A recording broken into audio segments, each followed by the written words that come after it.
ஸ்ரீ கந்தவிலாஸ் விபூதி குங்குமம் மற்றும் ஸ்பெஷல் பஞ்சாமிர்தம் சிவப்பு சிறப்பு. தேனீக்கள் எடுத்து சேகரித்து கொடுத்த அசல் தேன் லயன் காஷ்மீர் ஹனி.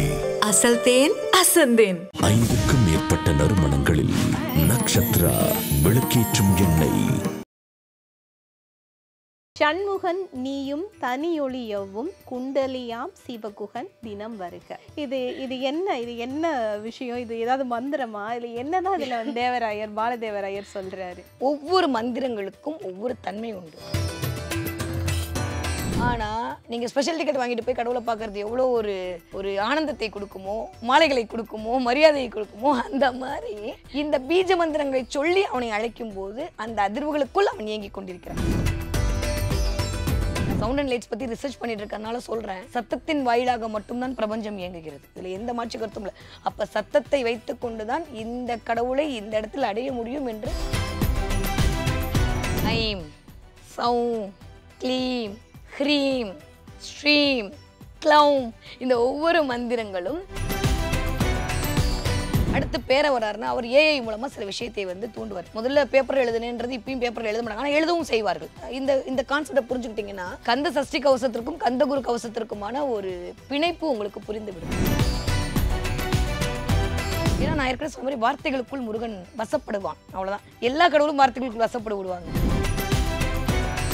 கந்தனுடைய மூல மந்திரம் இது. இந்த மூல மந்திரத்தை நீங்க சொன்னீங்கன்னா என்னெல்லாம் கிடைக்கும்னு அவர் ஒரு லிஸ்ட் கொடுக்குறாரு. இப்ப கந்த சஷ்டி கவசம் சொல்லிட்டு தான் கந்தகுரு கவசம் சொல்லணும்னு ஒரு நியதி இருக்கு. ஏன் அப்படி நியதி இருக்கு அப்படின்னா, ஐபிசி பக்தி நேயர்களுக்கு இனிமையான நேரத்தை வணக்கங்கள். கந்த சஷ்டி கவசத்துக்குள்ள இருக்கிற பல விஷயங்கள், அதுக்குள்ள இருக்கிற தாற்பரியங்கள், அது உள்ள இருக்கிற மந்திரங்கள், அந்த மந்திரங்கள் ஜபிப்பதன் மூலமாக உங்களுக்கு கிடைக்கிற பல விஷயங்கள் இப்படின்னு சொல்லி பல கேள்விகள் உங்களுக்குள்ள இருக்கும். அந்த கேள்விகளுக்கெல்லாம் நம்ம விடை தேடி பயணிக்க இருக்கிற போது இப்போது நம்மோட இணைஞ்சிருக்கிறாங்க அஸ்ட்ராலஜர் வித்யா கார்த்திக். அவங்க கிட்ட இந்த நிறைய விஷயங்கள் இது தொடர்பில் கேட்டு தெரிஞ்சுக்கலாம். வணக்கம் வித்யா கார்த்திக். வணக்கம், எப்படி இருக்கீங்க? சூப்பரா இருக்கேன், நீங்க எப்படி இருக்கீங்க? சூப்பரா இருக்கேன். இப்போ கந்த சஷ்டி கவசத்துல வர்ற வரிகள் இது சுத்தமா நிறைய தடவை நானும் படிச்சு பார்த்திருக்கேன். நிறைய பேருக்கு இந்த கேள்வி மனசுக்குள்ள இருக்கும். மக்கள் சார்பா இந்த கேள்வி நான் உங்ககிட்ட கேட்கிறேன்.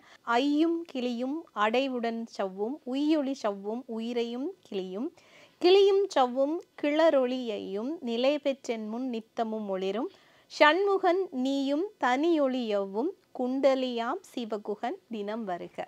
இதில் அந்த குண்டலியாம் அது மட்டும்தான் எனக்கு புரிஞ்சது. இது என்ன விஷயம்? இது ஏதாவது மந்திரமா? இல்லை என்னதான் இதில் தேவராயர் பாலதேவராயர் சொல்றாரு? ஒவ்வொரு மந்திரங்களுக்கும் ஒவ்வொரு தன்மை உண்டு. சில மந்திரங்களுக்கான தன்மை பீஜ மந்திரங்கள் என்று சொல்லப்படும். பீஜம் என்றால் விதை என்று அர்த்தம். அதை நீங்கள் உள்ளுக்குள்ளே போட்டால் போதுங்க, அது மரமாகி உங்களை அப்படியே இயக்க ஆரம்பித்து விடும். ஆனால் எல்லாருக்கும் இந்த பீஜ மந்திரம் அறிவு வந்திருக்குமா என்பது அவன் கொடுத்தாலேயே வராது. அப்போ நான் ஏற்கனவே சொன்னேன்ல, நீங்கள் தாங்க. இப்போ நான் தான் சும்மா வரும்போது நான்லாம் பூவெல்லாம் வச்சுக்கிட்டு பவுடர்லாம் போட்டு வரேன் அப்படின்னாலும் அதே வித்யா தான், சும்மா இருந்தாலும் அதே வித்யா தான். அப்போ எதற்காக இது அப்படின்றால் நம்ம ஒரு ப்ரெசன்டபிளாக தெரியறதுக்கு, நம்ம ஒரு இடத்துல போகும்போது கரெக்டாக இருக்கணும் அப்படின்ற ஒரு தன்மைக்கும், இல்லை நான் இப்படித்தான் காட்டிக்கிறதுக்கான ஒரு தன்மையாகத்தான் என்னுடைய செயல்பாடு என்பது இருக்கும். அந்த மாதிரி நீங்கள் சாதாரணமாக கும்பிட்டாலுமே கடவுள் உங்ககிட்ட வரதான் போகிறாரு. ஆனால் நீங்கள் ஸ்பெஷல் டிக்கெட் வாங்கிட்டு போய் கடவுளை பார்க்கறது எவ்வளோ ஒரு ஆனந்தத்தை கொடுக்குமோ, மாலைகளை கொடுக்குமோ, மரியாதையை கொடுக்குமோ, அந்த மாதிரி இந்த பீஜ மந்திரங்களை சொல்லி அவனை அழைக்கும் போது அந்த அதிர்வுகளுக்குள் அவன் இயங்கி கொண்டிருக்கிறான். ரொம்ப ரொம்ப சிம்பிளுங்க. உலகமே அதிர்வுகளால் தான் இயங்கி கொண்டிருக்கிறது. நான் சவுண்ட் அண்ட் லைட்ஸ் பற்றி ரிசர்ச் பண்ணிட்டு இருக்கறனால சொல்கிறேன், சத்தத்தின் வாயிலாக மட்டும்தான் பிரபஞ்சம் இயங்குகிறது. இதில் எந்த மாற்று கருத்தும் இல்லை. அப்போ சத்தத்தை வைத்து கொண்டு தான் இந்த கடவுளை இந்த இடத்துல அடைய முடியும் என்று அது ரூம் போட்டு யோசிச்சாங்களா இல்லை மேலே போய் யோசிச்சாங்களோ நம்மளுக்கு தெரியாது. அவ்வளவு மந்திரங்களை கொடுத்தாங்க. மந்திரம் என்பது மனதால் சொல்லக்கூடிய தவிர அதற்கு மொழி தேவையே இல்லை. நான் திரும்ப திரும்ப அதான் அழுத்தமாக சொல்கிறேன். சான்ஸ்கிரிட் சொன்னால் தான் அது மந்திரம், தமிழில் அர்ச்சனை பண்ணால் மந்திரம் இல்லை, அப்படிலாம் இல்லைங்க. நீங்கள் மனதால் ஒருநிலைப்படுத்தி அந்த சத்தங்களை சரியாக பயன்படுத்தி சொல்லும்போது அது ஒரு அதிர்வை குடிக்கிறது. ஒரு ஸ்ப்ரிங் இருக்குன்னா நீங்கள் ஆட்டி விட்டிங்கன்னா அது அதிரணுங்க. அது எவ்வளோ தூரம் அதிருதோ அந்தளவு அதோடைய தன்மை இருக்கும். அந்த மாதிரி ஒரு மந்திரங்கள் நீங்கள் எவ்வளோ தூரம் கூட்டி சொல்கிறீங்களோ, கூட்டி எழுதல் என்பதனால் பொறுவர் அப்படின்பாரு நம்ம தொல்காப்பியர். அந்த மாதிரி எவ்வளோ தூரம் சத்தமாக நீங்கள் கூப்பிட்றீங்களோ, சத்தமாக சொல்கிறீங்களோ, அந்த அளவுக்கு அதற்கான வைப்ரேஷன், அந்த அதிர்வுகள் இருக்கும். அப்போ இந்த அதிர்வை கொடுக்கக்கூடிய சில வார்த்தைகளை உருவாக்கினார்கள். அந்த வார்த்தை தான் பீஜ மந்திரங்கள். நம்ம புரிகிற மாதிரி சொல்லணும். அதுக்கு ஒரு நிறைய ரெஃபரன்ஷன் இருக்குது. நான் சாதாரணமாக மக்களுக்கு புரிகிற மாதிரி சொல்லணும் அப்படின்னா, இந்த பீஜ மந்திரங்களில் ரொம்ப முக்கியமான ஒரு பீஜ மந்திரம் இருக்குது. ஒரு 3 மந்திரம் நான் எப்பயுமே சொல்கிற மாதிரி. ஐம், சௌம், க்ளீம், ஹ்ரீம், ஸ்ரீம், க்ளௌம். புரியுதா உங்களுக்கு? இல்ல இந்த ஒவ்வொரு மந்திரங்களும் ஒவ்வொரு சக்கரத்தை இயக்கி கொண்டிருக்கிறது. ஓகே, நான் சொன்ன மாதிரி அதிர்வுகளை கொடுத்துட்டு இருக்குது. இந்த ஐம் அப்படின்னா அறிவை கொடுக்கக்கூடிய மந்திர சொல். சரஸ்வதிக்கு நம்ம சொல்லும்போது இதை மூல மந்திரமாக நம்ம சொல்லுவோம். இல்ல மூலம் என்று எங்கெல்லாம் வருகிறதோ ஃபர்ஸ்ட் நீங்க ஒரு விஷயத்த அறிவு வேணும், இதை செய்யணும் அப்படின்ற ஒரு தாட் ப்ராசஸ். அறிவுனா நீங்க தப்பா எடுக்கணும், ஒரு சிந்தனை வேணும். அந்த சிந்தனையை தரக்கூடிய ஒரு அமைப்பு தான் இந்த ஐம். இந்த க்ளீம் சத்தம் இப்போ ஒரு நாள் அடிக்கடி சொல்லிட்டு இருக்க மாதிரி குதிரை கணைக்கும் போது ஒரு சத்தத்தை கொடுக்குங்க. க்ளீம்னு வாயை திறந்து கத்தும். அது எப்போ கத்தும் அப்படின்னா தன்னுடைய பலாக்கிரமத்தை காட்டும் போது கத்தும், இல்லை தன்னுடைய இணையோடு சேரும்போது கத்தும், இல்லை ஒரு இடத்துல இருந்து மாட்டிக்கிட்டு வெளியில் வர முடியாமல் தவிக்கும் போது கத்தும், இல்லை அப்பாடி வந்துட்டேன்னு சொல்லும் போது கத்தும். இந்த நேரத்தில் குதிரை க்ளீம்னு கத்தும், மற்ற எப்பயுமே கத்தாது. நீங்கள் நல்லா பார்த்தீங்கன்னா இந்த சத்தங்கள் உங்களுக்குள்ள நீங்கள் திரும்ப திரும்ப க்ளீம் க்ளீம் க்ளீம்னு சொல்லும்போது அப்படியே அதிர்வெல்லாம் அதிர ஆரம்பிக்குங்க. இந்த அதிர்வு உங்களுடைய சக்கரங்களை இயக்க ஆரம்பிக்கும். புரியுதா? அப்போ இந்த க்ளீம்னு சொல்லும் போது உங்களுடைய மூலாதாரம் இயங்க ஆரம்பிக்கும், சுவாதிஷ்டானம் இயங்க ஆரம்பிக்கும். ஐம் சொல்லும் போது மூலாதாரம் இயங்காக்கும், க்ளீம் சொல்லும் போது உங்களுடைய சுவாதிஷ்டானம் மணிப்பூரகம் இயங்க ஆரம்பிக்கும். நிறைய டெஃபினிஷன் இருக்குது. அதே மாதிரி சௌந்தரத்தை கொடுக்கக்கூடியது. இப்போ நம்ம நீங்கள் பாலான்னு ஆரம்பிச்சாலும் என்னமோ சுற்றி சுற்றி வரா. அதனால் பாலாவுடைய மூல மந்திரமே ஓம் ஐம் க்ளீம் சௌம், சௌம் க்ளீம் ஐம், ஓம் ஐம் க்ளீம் சௌம். அவ்வளோ ஸ்பீடாக சொன்னால் உங்களுக்கு புரியாது, திரும்ப சொல்கிறேன். ஓம் ஐம் க்ளீம் சௌம், சௌம் க்ளீம் ஐம். முருகன் யார்? பாலன் தானே, குழந்தை தானே. ஏன் அவன் எல்லாமே தான். அவன் அப்பனா இருப்பான், குழந்தையா இருப்பான். ஆனால் ஏன் அவன் குழந்தையா இருக்கிறது எல்லாருக்கும் புரியுதுன்னா அதுக்கிட்ட தான் கள்ளங்கப்படம் இருக்காதுங்க. அதுக்கிட்ட தான் நம்மளா இருக்க முடியும். நம்ம எந்த இதுவும் இல்லாமல் யதார்த்தமாக இருக்கக்கூடியதெல்லாம் குழந்தைங்கக்கிட்ட தான். அவங்களுக்கும் ஒன்றும் தெரியாது, நம்மளுக்கும் ஒன்றும் தெரியாது. அந்த நிலைமையில நம்ம மாறிடுவோம். அப்போ குழந்தையாக உங்களுடைய குறைகளை தீர்த்து, அப்பா நீ பண்ணுறது தப்புப்பான்னு குழந்தை சொல்லும்போது நம்மளுக்கு கோவம் வராதுங்க. அதே வீட்டுக்காரம்மா சொன்னால் கோவம் வரும். கரெக்டு தானே? அந்த மாதிரி குழந்தையா ஏய் நீ பண்ணுறது தப்புப்பா, இதெல்லாம் பண்ணாத, இந்த மந்திரத்தெல்லாம் சொன்னேன்னா உனக்கு அறிவு வந்துடும், உனக்கு சிந்தனை வந்துடும், எந்த இடத்துல எதை பண்ணலான்ற ஞானம் வந்துடும். அதுக்கப்புறம் என்ன பண்ணுவோம், உனக்கு ஒரு பலாக்கிரமம் வந்துடும். ஞானம் வந்துச்சுன்னா என்ன ஆகும், ஒரு கான்ஃபிடென்ட் வந்துடுங்க. கரெக்டாக? இப்போ உங்ககிட்ட ஒரு பிளானிங் இருக்குது, ஒரு சூப்பராக ஒரு பிஸ்னஸ் பிளான் இருக்குது. உங்களுக்கு என்ன வரும்? செம்ம, நம்மக்கிட்ட ஒன்று கிடச்சிருச்சு. அடுத்து என்ன வரும்? ஒரு கான்ஃபிடென்ட் வரும்.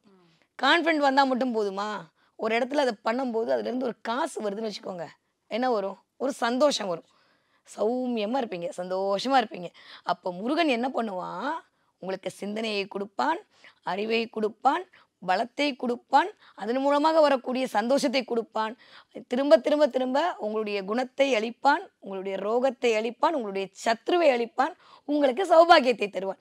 அதற்கான அமைப்பாகத்தான் இந்த ஐயும் க்ளீயும் சவ்வும், அடியுடைய சவ்வும், உய்யொலு சவ்வும். அதை நீங்கள் திரும்ப திரும்ப அந்த மந்திரத்தை சொல்ல சொல்ல சொல்ல உங்கள் உள்ளுக்குள்ளே ஒரு உயிரொலி எழுவும். அதுக்குள்ளே முருகன் இருப்பான். அவ்வளோதான், ரொம்ப சிம்பிள். நீ வேறு எதுவுமே பண்ணாத. திரும்ப திரும்ப நான் சொல்கிறதெல்லாம் ஒன்று, இந்த வார்த்தைகளை மட்டும் சொல்லு. வார்த்தைகள் மேஜிக் பண்ணும், தமிழ் வார்த்தைகள் மேஜிக் பண்ணும். நீங்கள் மொழி சார்ந்து வேறு எதுவுமே இயங்க முடியாதுங்க. அதனால தான் அவன் மொழிக்கான கடவுளாக இருக்கலாம், வேறு யாராகவும் இல்லை. ஏன் மொழிக்கான கடவுளாக? இந்த மொழி தான் என்னை இயக்கி கொடுக்கும். எனக்கு பண்பாடை சொல்லி கொடுக்குறது, எனக்கு பரவசத்தை கொடுக்கிறது, பக்குவத்தை கொடுக்கிறது. வேறு எந்த மொழிக்கும் இல்லாத ஒரு தன்மையாக கடவுளை உணர வைக்கிறது. அப்போ அதில் நான் தானே இருக்க முடியும் அப்படின்ற மாதிரி தான் முருகன் இதை இயங்கிட்டு இருக்கான். அப்போ இந்த வார்த்தைகள் என்பது திரும்ப திரும்ப திரும்ப உங்களுடைய 6 சக்கரங்களுக்கான அதிர்வுகள் தான். நீங்கள் என்ன வேணால் சொல்லுங்கள், கந்த சஷ்டி கவசம் என்பது உங்களுடைய 6 ஆதார சக்கரங்களை இயக்கி நீங்கள் வாழ்க்கையில் முன்னேறுவதற்கு என்ன பண்ணணும் என்கிற சூட்சமத்தை சொல்லிக் கொடுக்கக்கூடிய விதமாகத்தான் அமைக்கப்பட்டது. நிச்சயமா. அதாவது அழகு, இவ்வளோ விஷயத்தை அப்படியே சில வார்த்தைகளுக்குள்ள வாழ்க்கைக்கு தேவையான அத்தனை விஷயங்களை இந்த கந்த சஷ்டி கவசத்தில் நம்ம பார்த்துட்டு இருக்கோம். இந்த நேரத்தில் அப்படியே கந்த குரு கவசத்துக்கு நம்ம போயிட்டு இருந்தோம்னா இதுக்கும் கந்த சஷ்டி கவசத்துக்குமான அந்த தொடர்பு நிலை, அங்க இருக்கிற மந்திர விஷயங்கள், அதை பத்தி எல்லாம் கொஞ்சம் சொல்ல முடியுமா? இப்போ தாஷாயணி ஒன்று பண்றாங்க, நான் தாஷாயணியை ஃபாலோ பண்ணிட்டே இருக்கேன்னு வச்சுக்கோங்களேன்.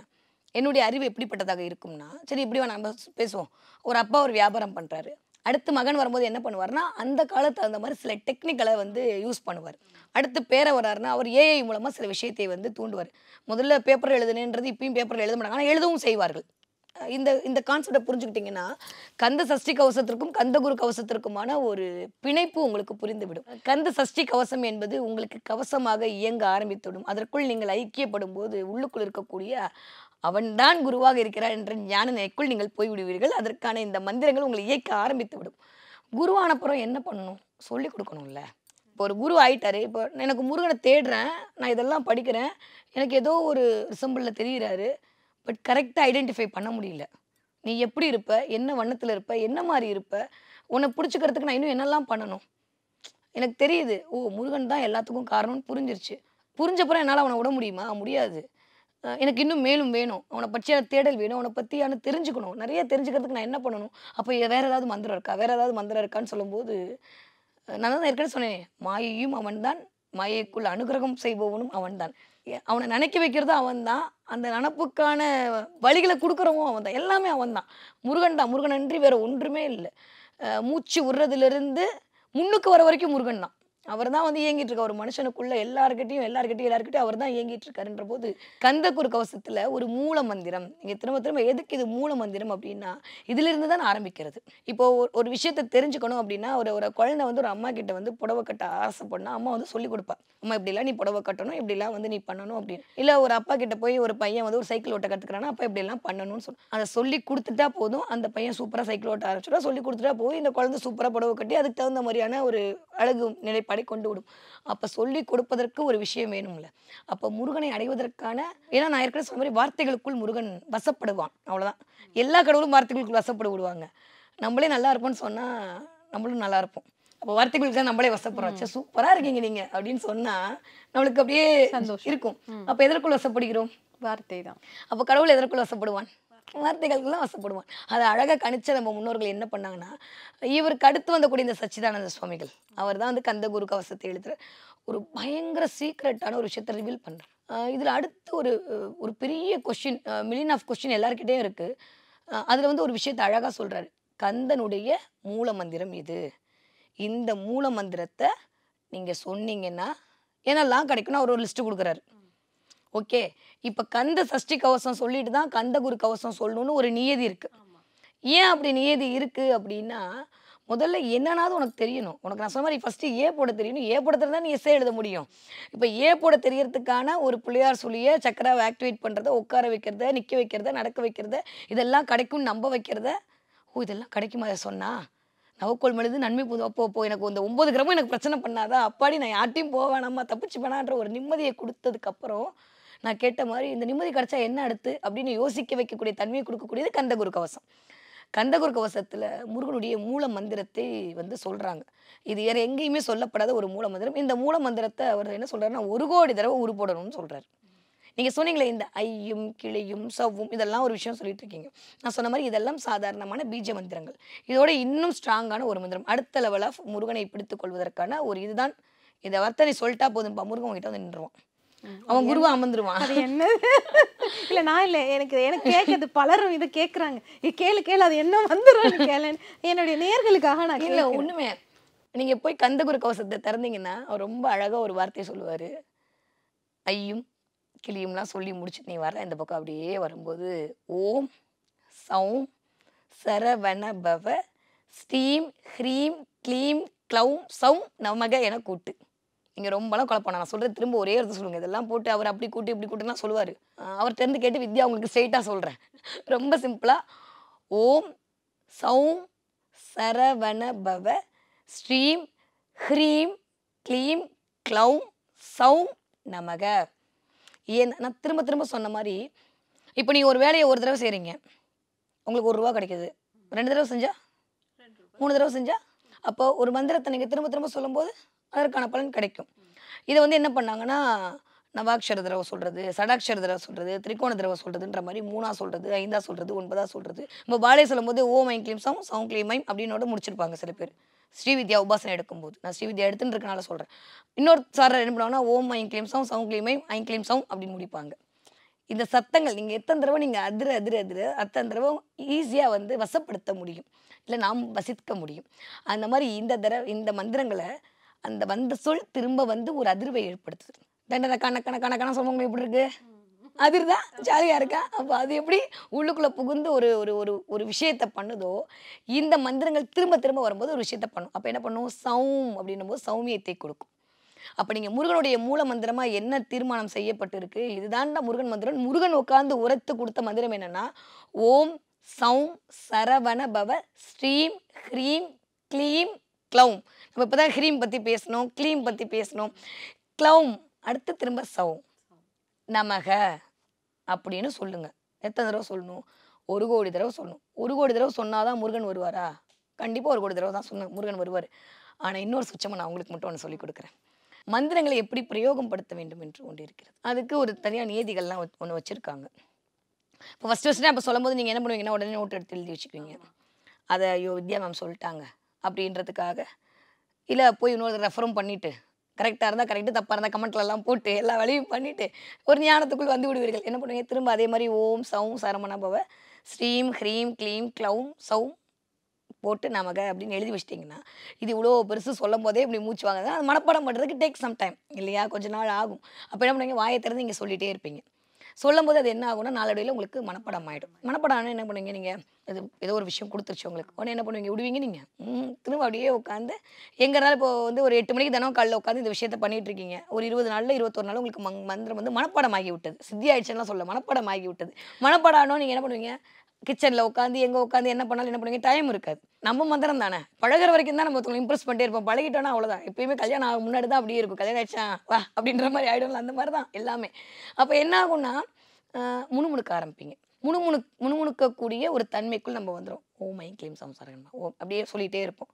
என்ன இது முணுமுணுக்குது அப்படின்னு 4 பேர் நம்மளை உத்து பார்க்கும்போது ஐயோ எல்லாரும் பார்க்குறானே அப்படின்னு திரும்ப என்ன பண்ணுவோம்? நல்லா இன்னும் கொஞ்சம் ஆழ்ந்து மனனம் செய்ய ஆரம்பிக்கும் போது அது உங்களுடைய மனதிற்குள் இருந்து வர ஆரம்பிக்கும். இப்போ நீங்கள் உட்காந்துருக்கீங்க, இந்த மந்திரம் உங்களுக்கு சித்தியாக எடுத்து இப்போ எனக்கே உள்ளுக்குள்ளே ஓடிக்கிட்டே இருக்குது. நான் பேசாமல் உட்காந்துருக்கும்போது நான் தாஷினியை பார்க்குற மாதிரி இருக்கும். ஆனால் ஏன்னா உள்ளுக்குள்ளே என்ன இருக்கும்? அவனுடைய நினைப்பு வந்து விட்டால் அது ஆட்டோமேட்டிக்காக உள்ளுக்குள்ளே இருந்து அப்படியே அந்த மந்திரம் போயிட்டே இருக்கும். நான் உட்காந்துட்டே இருப்பேன். அந்த மந்திரம் உள்ளுக்குள் போக போக போக என்ன ஆகும்னா நான் அதுவாக மாறி விடுவேன். இதுதான் ஒரு மந்திரம் செய்யக்கூடிய. நான் அதுவாக மாறிட்டா என்ன ஆவேன்? அவனோட நான் கலந்து விடுவேன். இறையர்களோட இப்படி தான் சித்தர்கள் வந்து மந்திரமாகவே மாறி அவர்கள் பிரபஞ்ச நிலைக்கு போனாங்க. அப்போ இந்த மந்திரமாகவே நீங்கள் மாறுவதற்கான கால அளவு தான் இந்த 1 கோடி தடவை. இப்போ நீங்கள் ஒரு தடவை சொல்கிறீங்க அப்படின்னா அதை வாயை திறந்து சொல்கிறது பேர் என்ன? வாயை திறந்து சொல்கிறீங்க வச்சுக்கோங்க, அது பேர் வைகாரி. வைகாரி முறையில் சொல்கிறீங்க. இது பேர் என்ன சொல்லி வச்சுருக்காங்க? இது வந்து வைகாரி. வாயை திறந்து சொல்கிறீங்க. ஓகே, வாயை திறந்து சொல்லும் போது நீங்கள் அடுத்து வந்து முணுமுணுக்குறீங்க. இது பேர் என்ன அப்படின்னா மத்தியமா. ஓகே, 2வது லெவல் மாதிரி இது வந்து மத்தியமா. இப்போ நீங்கள் மத்தியமாவில் ஒரு தடவை சொல்கிறது நீங்கள் வைகாரியில் சொல்கிறதுக்கு 108 தடவை சமம். ஓகே, அது தம்பரம் வரக்கூடியது மனசுக்குள்ளே சொல்லக்கூடிய அந்த பரிக்ஷித்தா பேர் நீங்கள் மத்தியமாவில் சொல்கிற 1008 இது ஒரு தடவை சொல்கிறதுக்கு சமம். நீங்கள் மந்திரமாகவே மாறுறதுன்றது நீங்கள் பரீட்சித்தால் சொல்கிறது 108 தடவை சமம். அப்போ கோடி தடவை வந்துருமா? அப்போ நீங்கள் என்ன பண்ணணும்? ஒரு மந்திரத்தை முதல்ல நல்லா மனப்பாடம் பண்ணிட்டு மனதிற்குள் மந்திரத்தை அதிர விடணும். அதனால தான் அது பேர் பீஜ மந்திரம். இப்போ எல்லாம் வாயை திறந்து சொன்னால் பலிக்குமா? கண்டிப்பாக பலிக்குங்க. நான் இல்லைன்னா சொல்லவே மாட்டேன். இப்போ வேதம் ஓதுவார்கள் பலிக்கலையா? இல்லை ஓதுவார்கள் கோவிலில் சொல்கிறது பலிக்கலையே? இல்லை, அது அந்த நேரத்திற்கு காய்ச்சலுக்கான பேராஸ்டாமல் மாதிரி. நீங்கள் மனசுக்குள்ளே சொல்கிறது உங்களுக்கான ஆன்டிபயோட்டிக் மாதிரி. கிளியர்? உங்களுக்கு எது வேணுமோ நீங்கள் முடிவு பண்ணிக்கோங்க. உங்ககிட்ட ஆன்டிபயோட்டிக் இருந்தால் காய்ச்சல் மட்டும் இல்லை, எந்த வியாதியும் வராது. ஆனால் முதல்ல அதுக்கு நீங்கள் ஒரு பேராஸ்டமாலை போட்டு தான் நீங்கள் ஆன்டிபயோட்டிக்கை ஃபாலோ பண்ண முடியும். அப்போ இந்த மூல மந்திரத்தை நீங்கள் எத்தனை தடவை உரு ஏற்றுகிறீர்களோ அத்தனை தடவை இது பண்ணும். நீ 1 கோடி தடவை இதை உரு ஏற்றிட்டேன்னா முருகனது வேல் முன்னுக்கு வந்து நிற்கும் அப்படின்னு சச்சிதானந்த சுவாமிகள் சொல்கிறார். உங்களால் 1 கோடி தடவை நீங்கள் ஏற்ற ஆரம்பிச்சிட்டிங்கன்னா நீங்கள் உட்காந்து பேசவும் மாட்டீங்க, இந்த வீடியோவை பார்க்கவும் மாட்டீங்க, அவனோட ஐக்கியமாடி விடுவீர்கள், நீங்கள் அடுத்த பாலதேவராயரை மாறி விடுவீர்கள். ஓகே, அப்போ இந்த மந்திரங்கள் இந்த கந்த குரு கவசம் சொன்ன மாதிரி குருவாக அமர்ந்து அவனை குருவாக ஏற்றுக்கொள்வதற்கான தன்மைக்குள் நிலைப்படுத்தக்கூடியதாகத்தான் இந்த கந்த குரு கவசம் என்பது ஏற்றப்பட்டிருக்கிறது. அப்போ கந்த சஷ்டி கவசத்துக்கும் கந்த குரு கவசத்திற்கும் கண்டிப்பாக மந்திர தொடர்பு உண்டா? கண்டிப்பாக உண்டு. அந்த மந்திர தொடர்பில் சொல்லப்படுகிற விஷயங்கள் முருகனது மூலத்தை பிடித்து கொண்டு ஜபித்தால் என்னவெல்லாம் கிடைக்கும் என்பதை சூச்சகமாக நேரடியாகவே சொல்லப்பட்டிருக்கிறது. அவ்வளவுதான். நிச்சயமா. அதாவது கந்த சஷ்டி கவசத்துல இருந்து கந்த குரு கவசம், அதை நம்ம எப்பவும் நீங்க ஏற்கனவே சொன்னது போலதான் இந்த கந்த சஷ்டி கவசத்தை படிச்சுட்டு தான் கந்த குரு கவசத்தையே படிக்கணும் அப்படிங்கிறதுக்கான ஒரு நியதி இருக்கு.